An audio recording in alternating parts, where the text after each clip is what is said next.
আসসালামু আলাইকুম। অত্যন্ত অত্যন্ত গুরুত্বপূর্ণ একটি বিষয় নিয়ে কথা বলবো।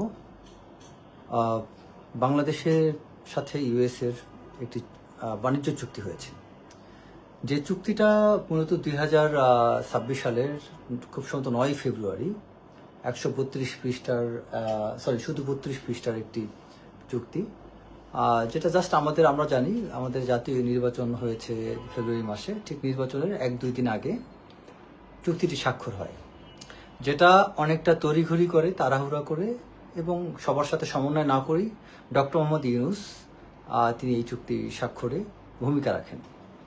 এখন এই বাণিজ্য চুক্তি নিয়ে কিছু কথা আমি সংক্ষেপে বলবো। বিশেষ করে এই বাণিজ্য চুক্তি যা হয়েছে, এখানে এক কথায় বলা যেতে পারে যে বাংলাদেশ, আমরা ব্রিটিশদের থেকে মুক্ত হয়েছি 1947-এ পাকিস্তানের সাথে, এবং 71 সালে আমরা পাকিস্তান থেকে স্বাধীন হয়েছি। যেটা এবং তারও পূর্বে যখন আমাদের নবাব সিরাজউদ্দৌলার পতনের পরে মীর জাফর তিনি যখন লর্ড ক্লাইভের সাথে যে চুক্তি করেছিলেন, তার যে চুক্তির কারণে বাংলাদেশ তথা এই ভারতবর্ষ এবং আমরা এই বাংলা 200 বছর প্রায় পরাধীন ছিলাম। আজকে ডক্টর মোহাম্মদ ইউনূসের এই চুক্তি অনেকটা কিন্তু সেই পথেই নেয়ার প্রচেষ্টা। তো এই জায়গাটায় অনেকে এই বিষয়ে গভীরে যায়নি বা এই চুক্তিটা অনেকে পড়ার সুযোগ পায়নি বিধায় বাংলাদেশের মানুষ জানে না যে বাংলাদেশে কত বড় ক্ষতি হয়েছে এই চুক্তিটার মাধ্যমে। আমি সংক্ষেপে এই চুক্তিটা সম্পর্কে কিছু কথা বলবো। আপনারা যদি এই চুক্তিটা পড়তে পারতেন তাহলে কিছু বিষয় জানতে পারতেন। যেমন এই চুক্তিতে আপনার শ্যাল শব্দটি 179 বার ব্যবহার করা হচ্ছে, শ্যাল। এখন ইংরেজি গ্রামারে শ্যাল শব্দটার ব্যবহারটা কি? শ্যাল শব্দটা দ্বারা মূলত এক ধরনের বাধ্যবাধকতা বোঝানো হয়। আর উইল, শ্যাল দুইটাই মডেল ভার্ব, কিন্তু যখন কোথাও মানে ইন মডার্ন ইংলিশ আপনার নর্মালি সব ধরনের সিচুয়েশনের ক্ষেত্রে, অলমোস্ট অল সিচুয়েশন আমরা উইল শব্দটা ইউজ করি। বাট যখন কোনো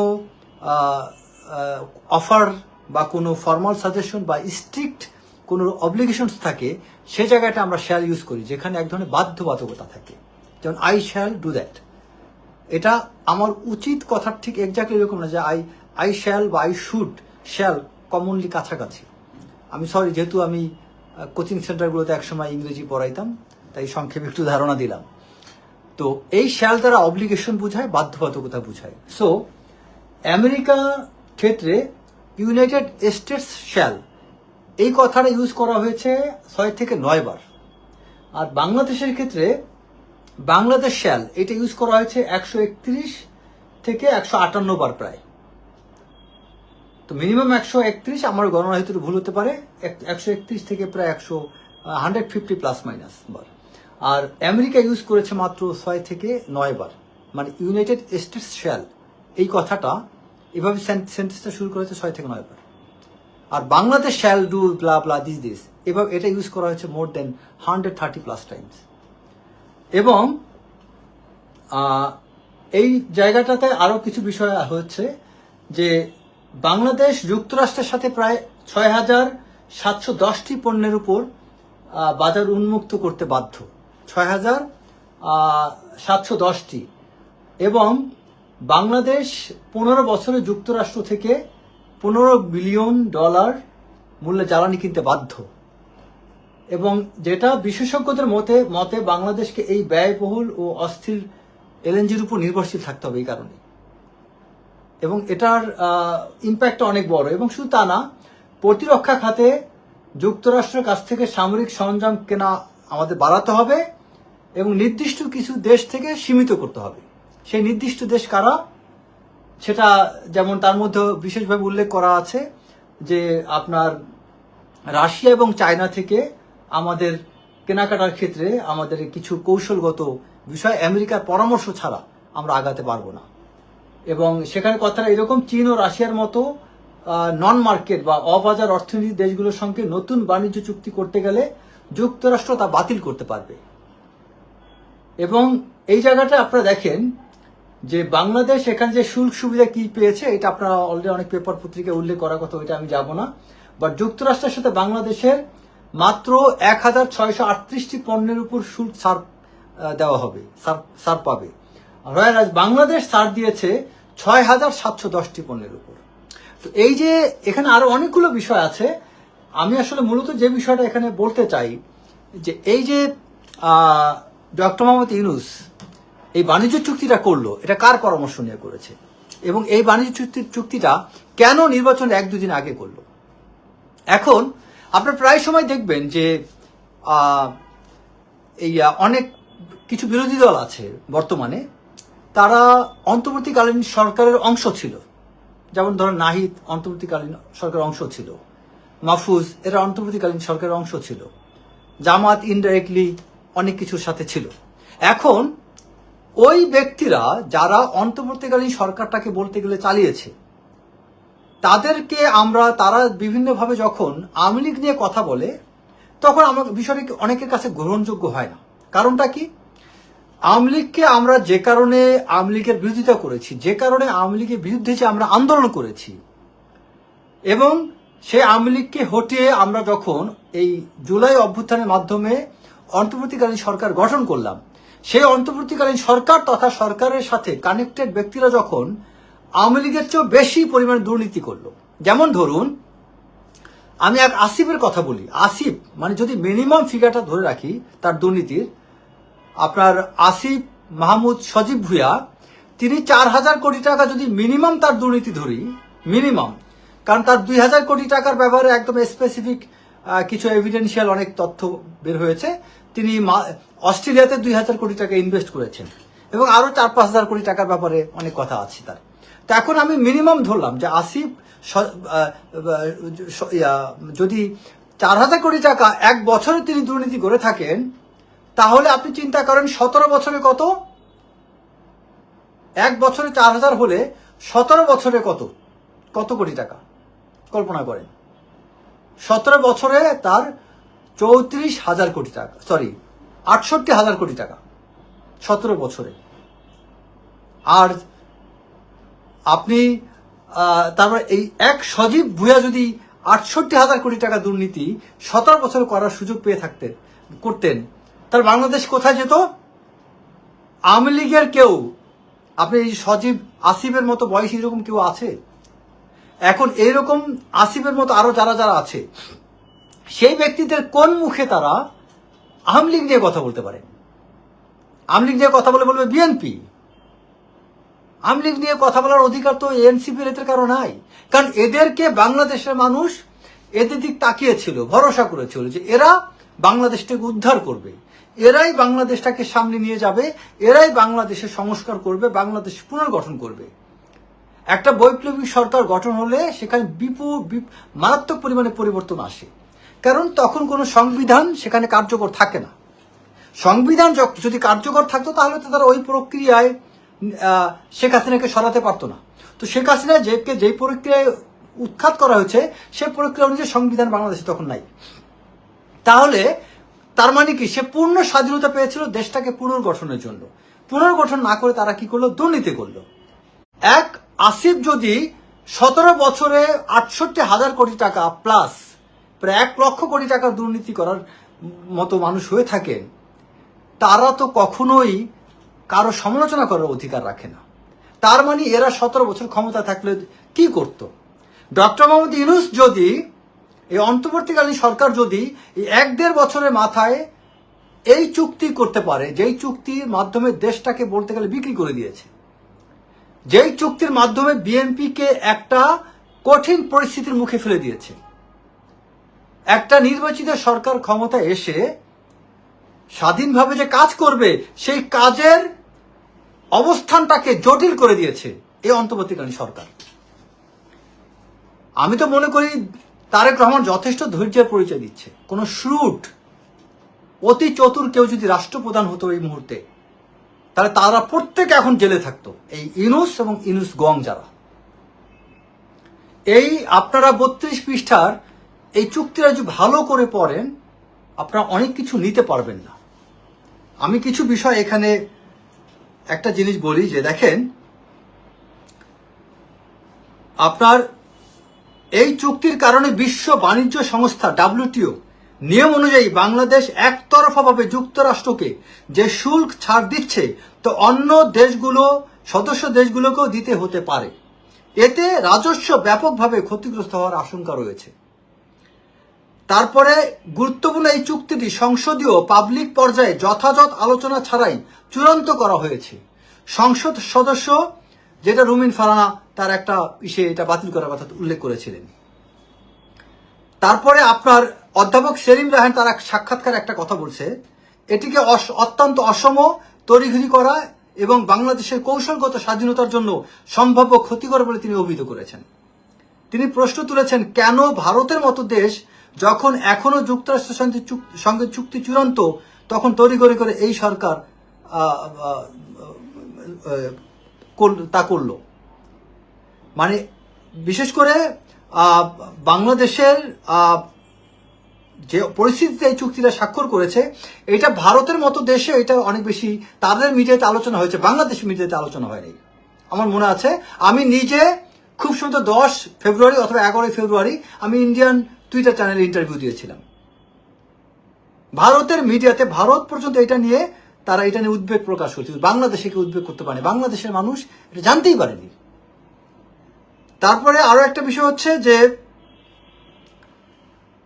কিছু নির্দিষ্ট পণ্য, বিশেষ করে যুক্তরাষ্ট্রের সুতা ও সিনথেটিক ফাইবার ব্যবহার করে তৈরি পোশাক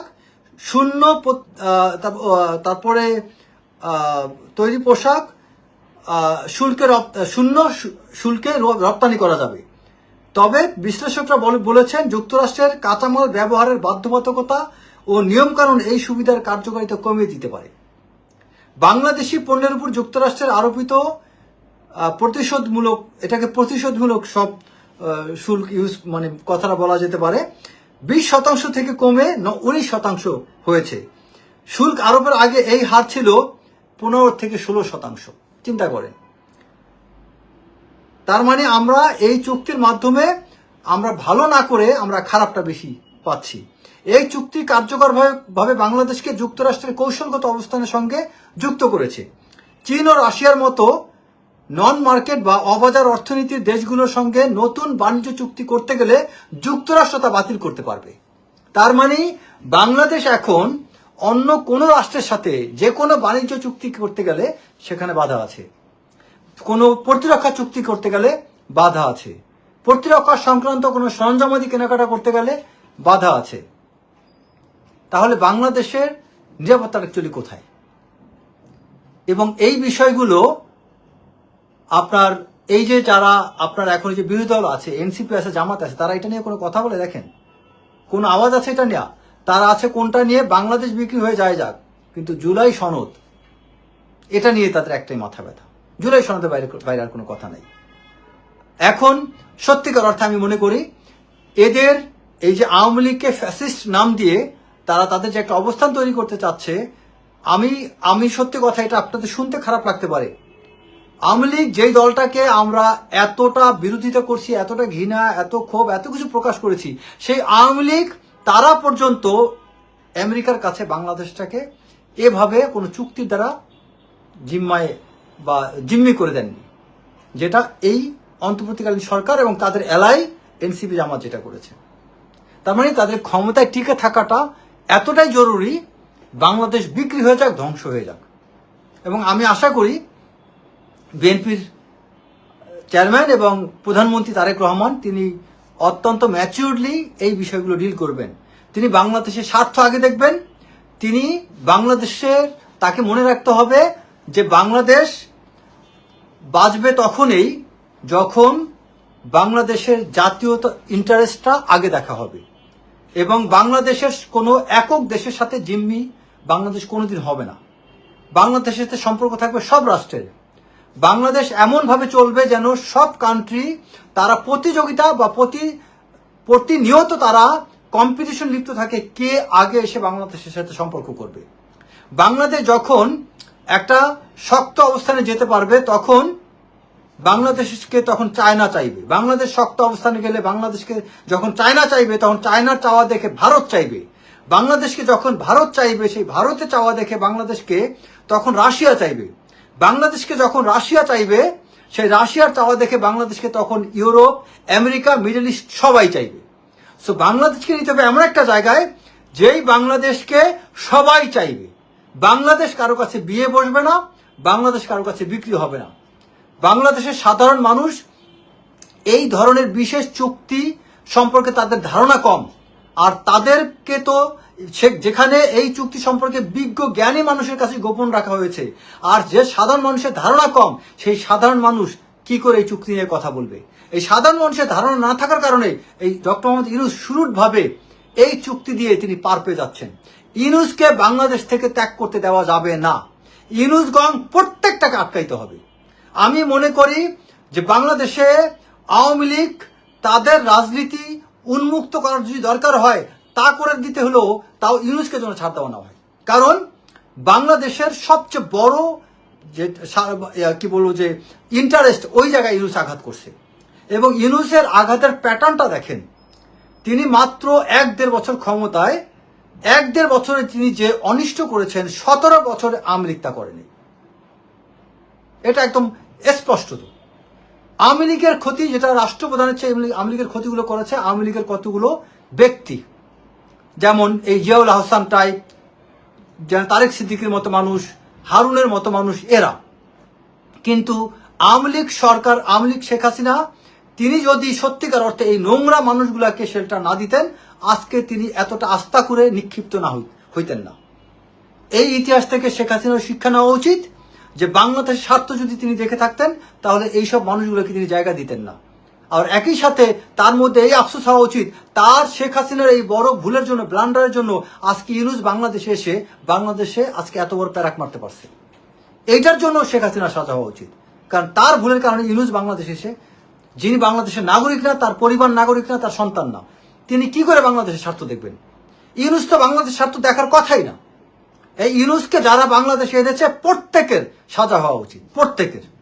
আমরা যারা ইউনূসের পক্ষে প্রথম দিকে বক্তব্য দিয়েছি, আমাদের আসলে আমি নিজে আমার সাজা চাই, যা আমি নিজে ইউনূসের পক্ষে কিছু কথা বলেছিলাম। প্রত্যেকের এটার জন্য অনুতপ্ত হওয়া উচিত এবং ঘৃণা করা উচিত যে ইউনূসকে কেন আমরা এতটা জায়গা দিয়েছিলাম, এবং এই ইউনূসকে কোনো মতে আমাদের ভাগতে দেওয়া উচিত না, তাকে দেশের মধ্যে আটকে রাখা উচিত।